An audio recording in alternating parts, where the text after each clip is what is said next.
Madam President, I rise today because this week, once again, the Senate of the United States has the opportunity to create jobs, to find a way to work together to make a real difference in the long-term strength of this nation, and to finally punch back against this recession, which has taken so much from the working families of our states. I rise in support of the Rebuilding America Jobs Act, a bill that will invest $60 billion in our nation's crumbling infrastructure and put hundreds of thousands of Americans back to work. Investments in America's infrastructure are investments in America's future, and they could not come at a more critical time for our country, our communities, or our future. The rest of the world is pouring money into its infrastructure because they know that it will not only make it easier for them to recover from this recession, they know it will make them more competitive for their long-term future, for their people, for their countries, for their economies. So at a time when our competitors are pouring money into fixing, expanding, building their infrastructure, we've turned off the spigot. We are starving, Madam President, our roads and our bridges, our sewers and our water systems, our tunnels, our ports, our runways, our railroad tracks. We are starving them of the repairs they need to function properly, not just today, but to lay the groundwork for our competitiveness for the next generation of Americans.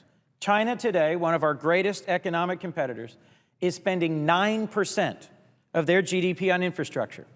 As anyone who's visited China in recent years knows, all across the nation of China, there are gleaming new highway systems, brand new ports, brand new airports and runways, brand new transportation infrastructure that connects newly built cities, leaping from the ground as if by magic, because they've invested enormous amounts in a modern infrastructure.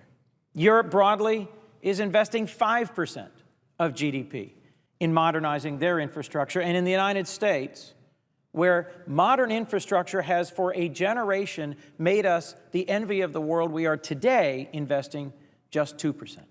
Just 2% of our GDP. This is foolish. Few people argue that infrastructure isn't important, Madam President. In fact, it's one of the few things that seems to enjoy broad support here in this chamber, in this city, and in this country. Folks as disparate as the AFL-CIO and the U.S. Chamber of Commerce agree that investing in modernizing our infrastructure is critical, not just to putting Americans back to work, but to getting America working for our country's future. They support both the idea of an infrastructure bank because they know that investing in infrastructure isn't just about rebuilding our roads, it's about rebuilding our economy. When companies make decisions about where to locate, about where to build a new factory, about where to expand production, about where to lease a new office, infrastructure is always at or near the top of their list. Proximity to a highway means everything if you're going to run or expand a factory. Being close to a port is critical if your products need to be exported overseas. And access to airports and railways is imperative if you want to do business outside your community or our country.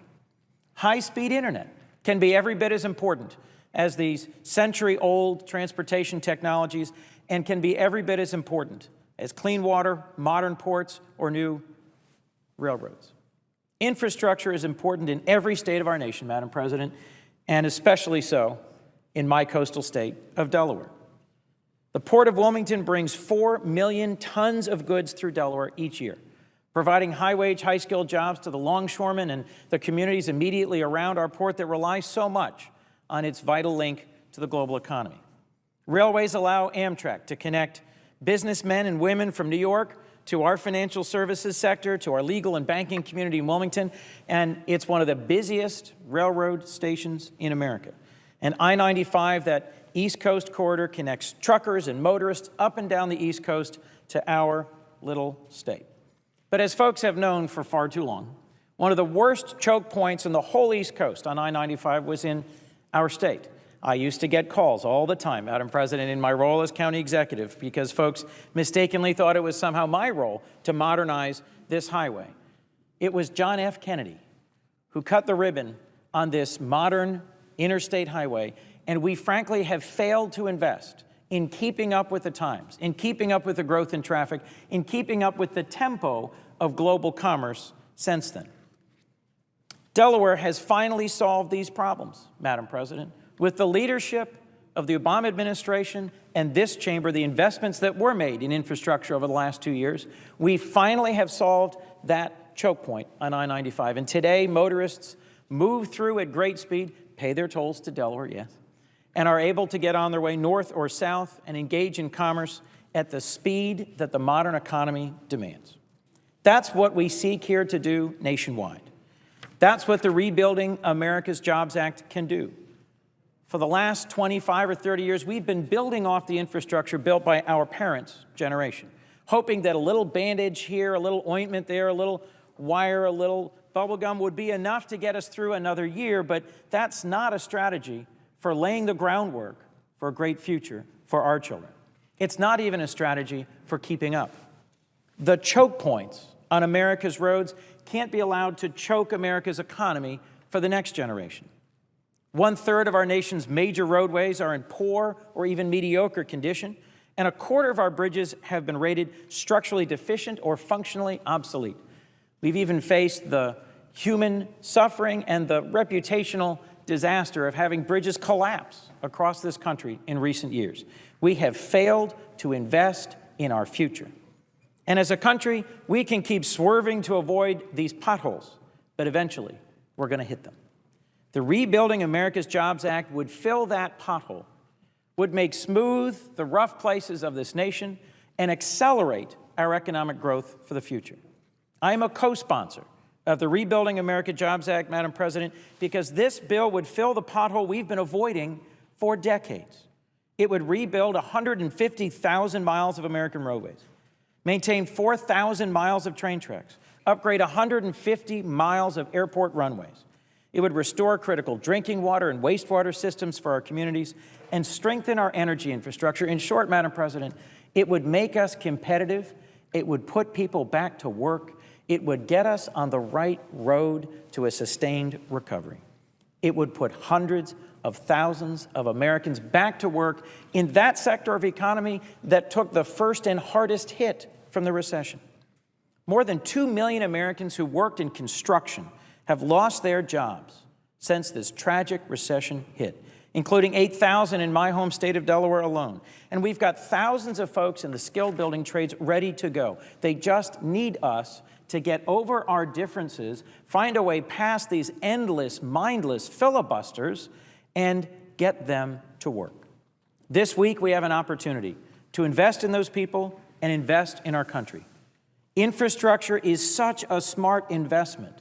And in this economy, and in this competitive global environment where our allies and competitors are outstripping our investment because they see clearly the road to the future, we simply cannot afford to continue to refuse to act.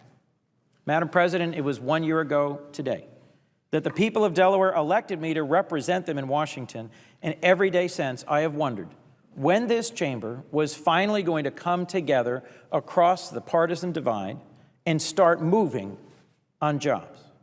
The persistent partisanship here that has plagued this body is, in my view, not worthy of the very real human needs of the people who sent us here. And last month, folks in this Congress, mostly from the other party, prevented us from acting on jobs not once, not twice, but several times. I don't understand the strategy here, but the endless filibusters must stop. I know there's debate over how we're going to pay for this particular proposal to put $60 billion into infrastructure, but as Senator Bingaman commented just before me, this is a modest increase in revenue for the very wealthiest Americans that I believe is justified in this critical economic time. Too many of my neighbors, too many of my constituents are out of work. And Madam President, I don't think we have a choice. We need to act. The President is right. We can't wait to act. The Rebuilding America's Jobs Act not only invests in jobs today, but in our economy for tomorrow. We can't wait any longer, Madam President, to fill this pothole. This bill deserves bipartisan support, and I hope my colleagues will join me in voting for it this week.